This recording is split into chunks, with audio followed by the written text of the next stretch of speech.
Hello, everyone, and welcome back to Voices Beyond Borders, the podcast that explores everything related to international education and exchange, as well as diversity, equity, and inclusion. My name is Francesco Bajos. I'm your host, and I'm so happy to welcome you back for our third episode. In today's episode of Voices Beyond Borders, titled Discovering Cultural Exchange Organization, we are so happy to be introduced or actually reintroduced to AMIDEAST, its mission, its vision, its role in Lebanon, and the numerous educational and cultural programs and opportunities it provides for the Lebanese citizens.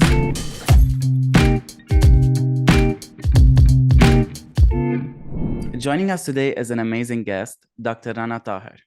With a diverse background and over 2 decades of experience in international education and development, Dr. Rana brings a wealth of experience and knowledge to our conversation today.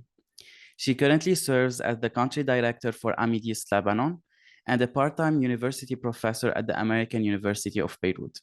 Dr. Rana, we are so happy and honored to have you here with us today. Thank you, Francesco. Thank you for having me. Thank you. So before we kick things off, can you please briefly introduce yourself to our audience and a little bit about your journey in the field of education and also cultural exchange? I grew up in different places in the Gulf, Lebanon, Canada, the US, and then I started my interest in international development very young age. My first stop was Lebanon, so I worked with UN agencies, and then I went back to continue my studies. And it's been back and forth in different development countries since then. So I lived in the Balkan for some time. I worked for North Africa. I worked on international development projects in the region and in HQ. And my interest was always in the bridging the divide between developed countries and what we used to call underdeveloped countries. Mm-hmm. However, now we call them developing countries. So it was all about bridging the divide and ensuring that there is a continuous collaboration and cooperation among the two different cultures to better understand and better come up with solution locally. So this is how it started. And then since the last almost 10 years, I've been back in Lebanon, just committed to staying in Lebanon and working and continuing my journey and work in Lebanon. Thank you so much for that introduction. I mean, it's very obvious that you bring a lot of experience and knowledge into this field. And again, we are very lucky to have you here with us and to share a little bit of insights into your mind. Dr. Rana, I want to talk a little bit about AMIDEAST because as we both know that this organization plays a huge role in Lebanon's cultural exchange, especially with the USA. So can you please give us insights into what AMIDEAST is, its mission, its vision, and how it is helping creating an atmosphere of like cultural exchange and educational exchange as well?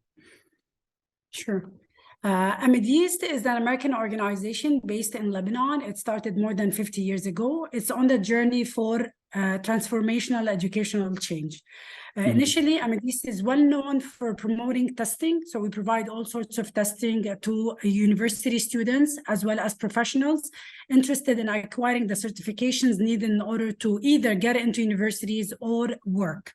But at the same time, it has a number of other services that I don't think is very well known to the public. One is obviously the provision of English language training for even for students and the professionals in order to improve their acquisition of English language, which is the working knowledge of the future, and make sure that they are well integrated within the academic system as well as within the workplace.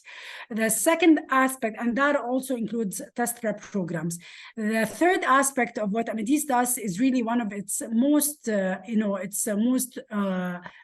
maybe, most of the things that it's proud of, it's a scholarship department. It offers a whole series of scholarships starting from high school all the way to the professional level. A lot of our scholarship programs, thank you to the U.S. Embassy and to the State Department, are funded by the U.S. Embassy and State Department, including starting with the YES program, continuing on to the Fulbright program, as well as the Legacy program, which is a professional program. And also in the past, we also used to provide Access program, which is focused on education, English education and integration within our culture. And the other one was the MAPI program, which is Tomorrow's Leaders. So in general, it has a very strong portfolio of scholarship, but it also has its own scholarship program where it provides gap funding for students interested in studying in the US. This is done in collaboration with what we call Education USA. So it hosts the Education USA program in Lebanon. So AMIDEAST has an Education USA advisor full-time available free of charge that is there to support students in their education and professional journey. This is very unique for Lebanon as well as for the region, because it provides those services for students and professionals that want to study in the US, want to work in the US eventually on the long run, and want to continue their journey in the US. So and he's there to provide advice more or less for students in order to be able to continue their education in the US. So some people are familiar with it, others are not, and we're there to promote it. Another aspect of the work that we provide in Lebanon also is professional development. We have a professional development department that provides support for people in order to integrate in the workplace, as well as to acquire professional development skills such as digital learning. And those are the skills for the future: digital marketing, project management, lead associate, and so on. We also support entrepreneurs locally through different start your own businesses, and also support them financially. So those are a diverse portfolio of AMIDEAST work in Lebanon. One of the aspects of AMIDEAST that is a little bit different than other development funding program, it's here to stay. So this is not very, this is not very common. Most international development programs are here for a period of time. 3 years, 5 years, 10 years, that's the extent of it. They pack, their funding is over, they have no more funds, they pack and they leave. AMIDEAST doesn't. It's been there for 50 years. It's likely to continue to stay here for the next 50 years. So it's committed for the people of Lebanon. It's committed to the work of the U.S. Embassy here, as well as all the people that support. So it really helps in what we consider, the stop to the brain drain in many different ways. Viewers already know by now that I was a Fulbright scholar, and I did my master's degree at Montana State University, and that could not have happened without the generous help of the Department of States of the USA, and of course, my #1 supporters and partners since day one, AMIDEAST. My journey was like a year-long journey, starting from the online application up to the final placement of the universities. And AMIDEAST truly was my partner since day one. All of the employees, all of the workers, all of the mentors at AMIDEAST have been helping us every step of the way, giving us moral support, educational support, resources, not just for us to get a placement or to get accepted into such scholarships, but also to benefit as much as we can from such opportunities. And I think such support, especially coming from a well-known organization, is truly priceless. I truly believe that the experiences I've witnessed and the partnerships I've made with the people at AMIDEAST are lifelong, are lasting, and have made a huge impact on my personal and professional life as well. So thank you so much, Dr. Rana. Thank you, Francesco. Thank you for your belief and support in us. And to our viewers and listeners, if you want to know about the many programs and opportunities available at AMIDEAST Lebanon, I'm going to be putting the link to their website so you can go and check everything they are doing and currently have as well. Dr. Rana, as we both know that one of the goals of any cultural exchange is to foster global understanding and also cooperation. How do you feel that AMIDEAST's many exchange programs are here to contribute to breaking down these cultural barriers and build like connections, and not just connections, but like bridges between two nations, especially Lebanon and the USA? Yes. I think, as you said, this is the core of what we do. I think it's one of the unique experiences for youth, regardless of their age, is to be able to go abroad and have a complete different context and setting to live, to exist, to study, and to work. What AMIDEAST does through its scholarship programs is that it provides this opportunity to young people to be able to travel to the US, to live in local communities, to exist over there, to study in US universities, and to exchange with the diverse cultural background within the US.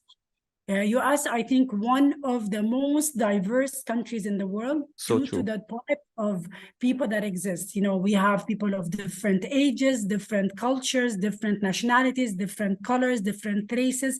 This is very transformational. When you're in a class where there is at least, 10 different ethnicities, 10 different cultures, 5, 6, 7, 8 different languages being spoken. This is something very unique.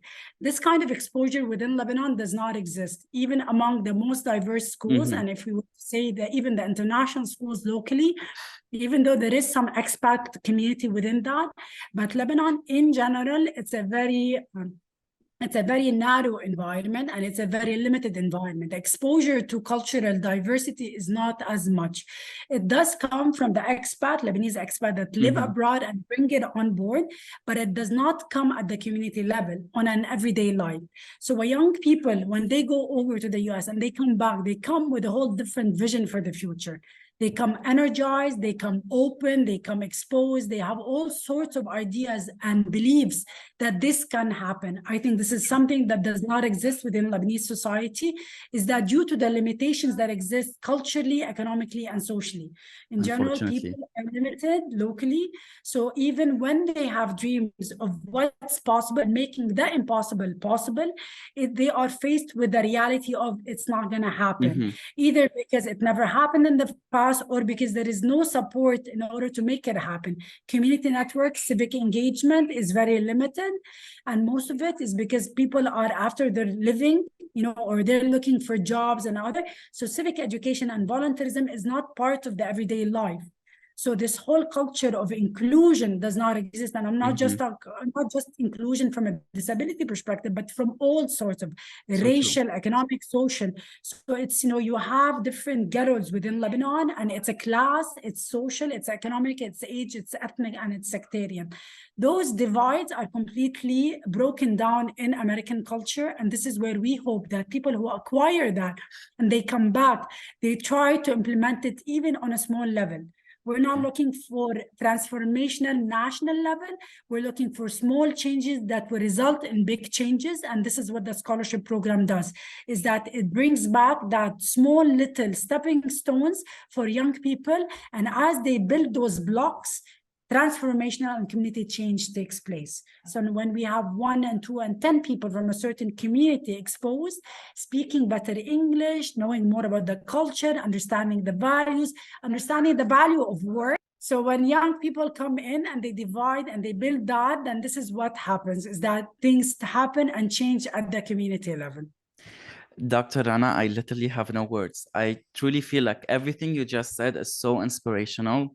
And if I were to expand on it and talking from a personal experience, the first minute I landed in the USA, I was like thrown into this huge pool of diverse people from all across the world. When you're put into such situations, you cannot help but grow your mindset and grow your perspective on life and how we as humanity can all come together to create something really meaningful. And just also expanding on the thought that you said, such opportunities provide students or like individuals with the mindset of that anything can happen and anything is achievable. That's so true. Throughout my entire exchange program in the USA, I felt like I was invincible in a way that everything I wanted to do, all my dreams, all my aspirations are achievable, even if my current situation back home is not ideal or if the country is not ideal. But if I put my mind to it, anything could happen. And actually, this is what I'm trying to do with this podcast, because I had such a big revelation that just with a little bit of hard work, with exposure, with the right connections, you can create something. I want to be able to convey this message to our viewers and listeners that wherever you come from, whatever your background is, no matter how hard life may seem at the moment, everything is achievable if you just believe in yourself, believe in your actions, and just know that life is easy. Just know that your dreams are achievable, and with the opportunities such as Fulbright or the YES programs, these are even more attainable, and you get to see how attainable they are. True, very true. Thank you so much for sharing that. So, Dr. Rana, this brings us to our next question. As you know, that education is a very powerful tool in bridging differences. So how do you feel that AMIDEAST educational approach create a platform where diverse opinions, thoughts, and experiences can all come together to create one like international experience between all of its individuals? It's hard to say one cultural experience among its all individuals because I think Amidis touched the lives of every single person in Lebanon, whether you tested at Amidis or whether you've been on a scholarship with Amidis or whether you went to the US of Amidis. A lot of us remember Amidis, at least our generation, the generation before, is that Amidis was well known to be the ticket to the future, the ticket to America, the ticket to life. So many people remember because their first step to the US was through the office of Amidis. And at that time, there was no digital marketing, no media, no internet, no nothing. It was really live applications. So now when you speak about Amidis for the generation of people who went to the US in the 1960s, 70s, 80s, and even 90s, Amidis is a big deal.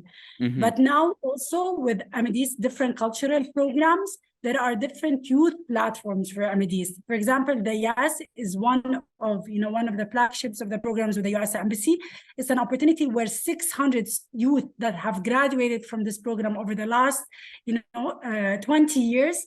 Recently, we had just completed a retreat, and you can see that every single one of them have lived in the US for 1 year. When they come together, they have a lot to say.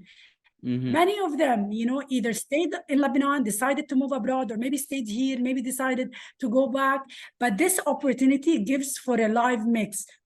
So they exchange experiences of where they lived and how they lived and what communities they went and what was their experience, whether it was in the north, in the south, in the east, in the west, whether they were in Winnipeg, whether they were, I apologize, in Montana, or whether they were in California, or maybe in Ohio, or New York, or mainland, or Seattle, any of those, or even Hawaii, they have an experience to share. So this platform allows for this diverse experience. And when they meet on continuous basis and they exchange experiences and they actually do community work and they stand to reflect what they have learned in terms of values and have it installed within their own communities by working with the elderly, working with people with disabilities, working with the youth, organizing festivals, organizing cultural trips, doing capacity building workshops, taking care of animals, all of that is a reflection of what they went through and how they did. These are new ideas, especially when you're organizing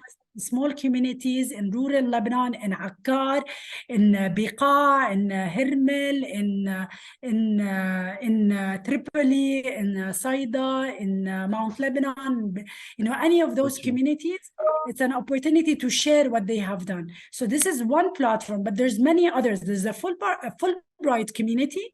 It's a really big community. A lot of the people who went through the Fulbright, they stand and they continue to stand for what this opportunity gave exactly them. The kind of education, the exposure they had, the social network they built, and many of them eventually moved on to very prominent positions, either with the government or with the different institutions, UN agencies, international development, and so on. Fulbrighters are well known as a community throughout the world and specifically in Lebanon. So when you say you're a Fulbrighter, it's something to stand for. Again, that's a whole network of community for cultural exchange. So there is no one. But however, I think what's interesting is that the umbrella of AMIDEAST provides a continuity for those different networks to thrive.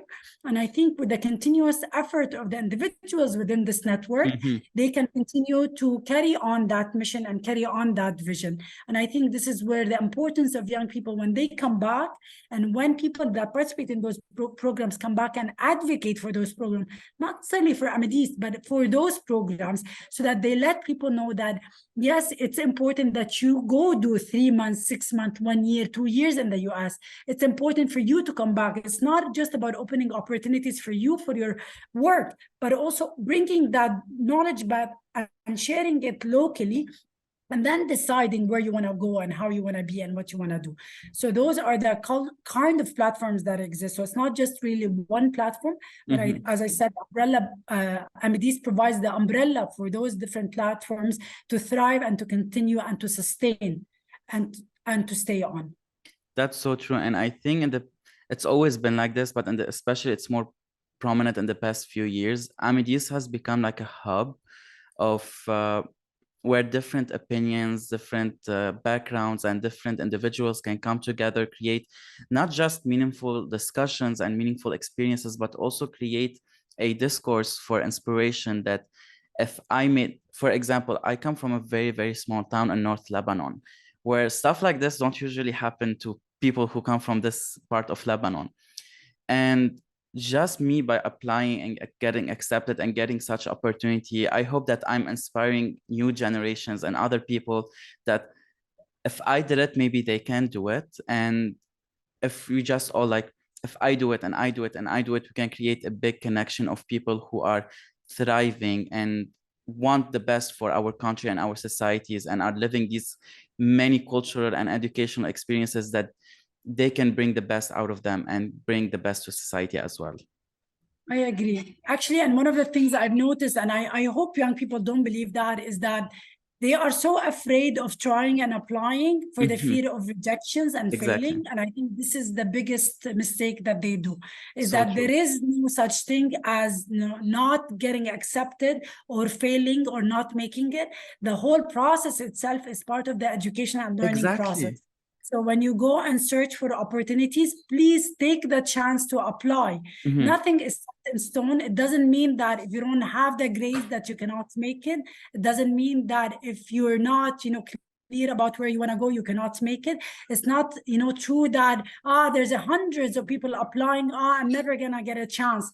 You don't know. You never know where your chance lies because sometimes things change.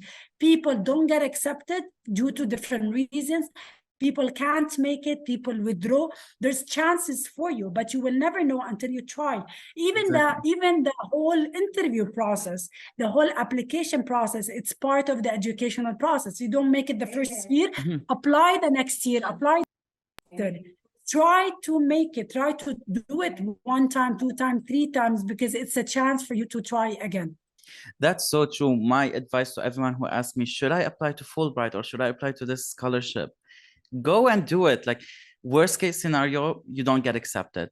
If you don't get accepted, then that was an educational experience. You learned something out of it. Next year, you can maybe better your application or you know what to do different, but you have nothing to do. It's just take the chance, take the opportunity and apply. You never know how your life might change because of this. So I totally agree with you. Dr. Anna, this brings us to our very last question. To everyone like listening to us today or like viewing this video, if they are still a little bit hesitant about what Amidis can offer them or about the benefits of what the many programs that Amidis can offer, how would you convince them? I would tell them, please, first of all, please follow us, follow what we do. Look at all the opportunities advertised. If it fits in your criteria as an age group, as an opportunity, don't miss that chance and try to apply. By applying, you're giving yourself a chance. By not, you're missing on those chances. And one of the biggest mistakes that youth are doing is that they're not trying hard enough.